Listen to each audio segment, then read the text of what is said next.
I wanted to surprise you. Don't come down. I'll bring my stuff to my room. Surprise them. Bree feared what that might mean. The 21-year-old had been a handful since her parents died when she was 15. Kade had done his best raising her from that point, but she liked her own way.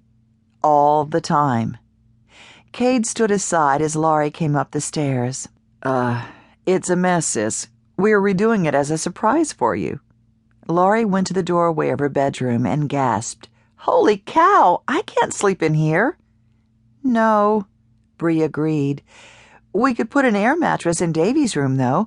You can sleep in there. How long are you staying?"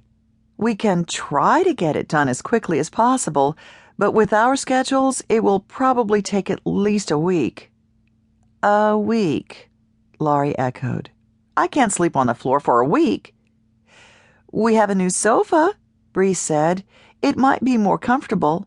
When Laurie's eyes narrowed, she bit her lip. "Hey, how about if I call Martha? She doesn't have any guests right now.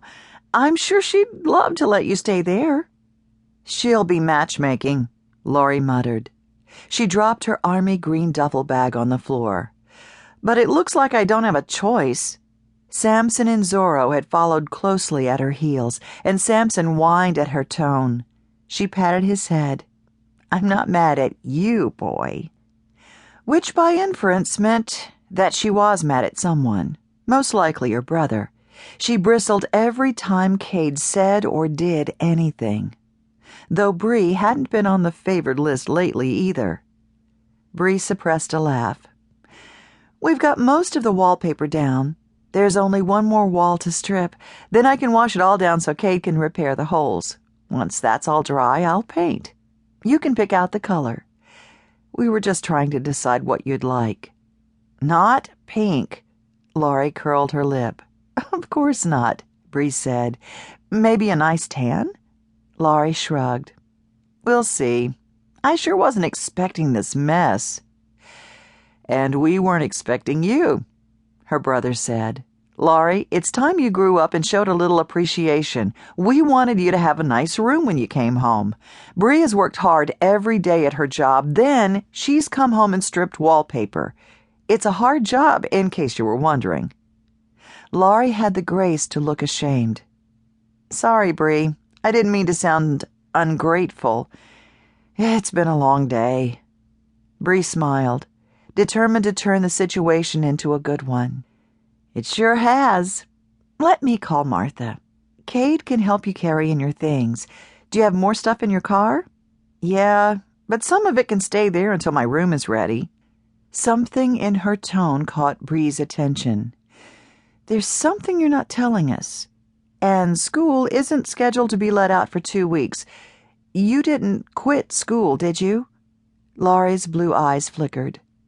"It's boring." Kade pressed his lips together. "You're going right back, young lady. I didn't pay all that money for you to quit so close to graduation." "I don't know what I want to do with my life," Laurie said. "I don't want to be an accountant for the rest of my life." Kade's eyes narrowed. "You're good at it. You've always loved numbers. You only have one more semester. What did you tell the dean?" She bit her lip. "I've got strep." "For real? Or are you making it up?" Kade demanded. "You want a doctor's slip?" Laurie dug in her purse and extracted a bottle. "Antibiotics, see? The nurse said I needed to rest." She glanced into her room. "Though it doesn't look like I'll be able to do that here." Bree dug her cell phone out of the pocket of her jeans. "I'll take care of you, Laurie." She placed the call to her next-door neighbor, who assured her there was plenty of room for Laurie in the empty bed and breakfast. Another call beeped in her ear, and after thanking Martha, she hastily switched calls. Mason Kaliva, the town sheriff, was on the other call.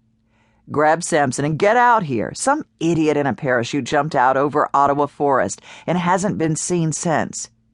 "On my way." The woods had a fairy tale appearance, with thick clumps of snow bending the evergreen boughs low to the ground. Bree's breath fogged in front of her face as she paused.